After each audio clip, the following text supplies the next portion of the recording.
Cette conférence, qui est la troisième édition, fait suite à deux conférences qui se sont déroulées en 2015 d'abord à Abidjan et en 2017 toujours à Abidjan. Donc Sénégal est en train d'organiser la troisième conférence. Et cette troisième conférence est focalisée sur le secteur privé. Le thème central de la conférence, c'est émergence, secteur privé et inclusivité. Pourquoi ce thème? Parce que d'une part, le constat qu'on fait en Afrique, on a remarqué que notamment dans les pays qui se sont engagés dans le processus d'émergence, ils ont enregistré des taux de croissance assez satisfaisants ces dernières années. Mais qu'on a remarqué de l'autre côté que cette croissance a été portée essentiellement par la dynamique des investissements publics. Or, pour que la croissance soit accélérée et soutenue de manière durable, il faut vraiment que le secteur privé prenne le relais de manière forte pour pouvoir supporter cette croissance. Or, qu'est-ce qu'on a remarqué aussi de l'autre côté en Afrique? C'est que le taux d'investissement privé, comparativement aux pays émergents, est encore insuffisant. Il est autour de 15% contre entre 22 et 25% dans les pays émergents. Et aussi, on a remarqué que la faiblesse des investissements privés est due à la faiblesse des investissements directs étrangers. Ils représentent à peu près 2% du PIB en Afrique contre 8 à 10% dans les pays émergents. Donc d'où les deux défis pour pouvoir permettre au secteur privé de jouer son propre rôle, c'est augmenter les investissements privés, mais surtout augmenter les investissements directs étrangers. De l'autre côté aussi, on a remarqué qu'en Afrique, au sein de l'Afrique, l'investissement intra-africain est aussi insuffisant, il est aussi faible. On a remarqué que plus de la moitié des investissements directs étrangers en Afrique proviennent essentiellement de 5 pays. Et que de l'autre côté, les investissements directs étrangers qui viennent en Afrique vont essentiellement dans 5 pays et particulièrement dans un secteur qui est le secteur minier. Donc c'est pourquoi cette conférence a essayé de voir maintenant comment développer, promouvoir le secteur privé, promouvoir les champions nationaux, mais surtout aussi comment densifier, massifier les investissements directs étrangers.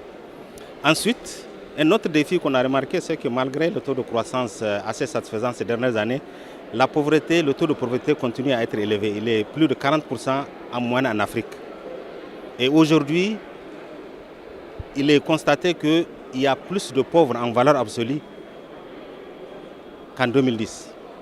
Dû essentiellement au fait, en particulier aussi du fait du taux de croissance démographique de la population, qui fait que le taux de croissance réel du PIB est insuffisant pour pouvoir vraiment améliorer significativement les conditions de vie de la population.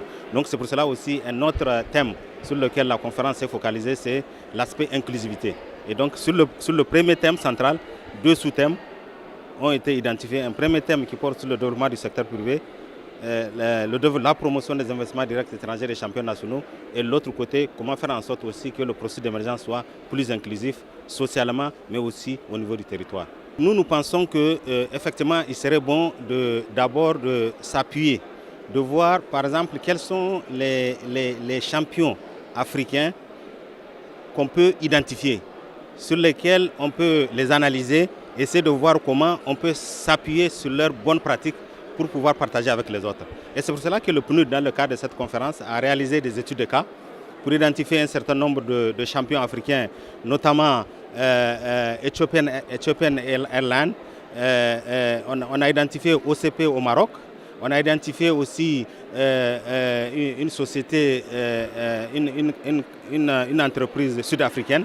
On a identifié aussi des secteurs comme le secteur du tourisme qui est performant au Rwanda, et le secteur aussi de Nollywood au Nigeria qui montre qu'il y a quand même quelques champions africains naissants sur lesquels maintenant on peut s'appuyer, comprendre en fait qu'est-ce qui a été fait pour qu'ils deviennent ce qu'ils sont actuellement et devoir partager avec eux. Et c'est pour ça que cette conférence a identifié un des thèmes justement de partager ces études de cas avec l'ensemble des participants, et aussi à travers un autre panel parallèle d'approfondir cette thématique pour essayer d'analyser en profondeur, voir qu'est-ce qui a fait qu'ils sont devenus des champions nationaux et comment cette expérience peut être partagée avec l'ensemble des participants.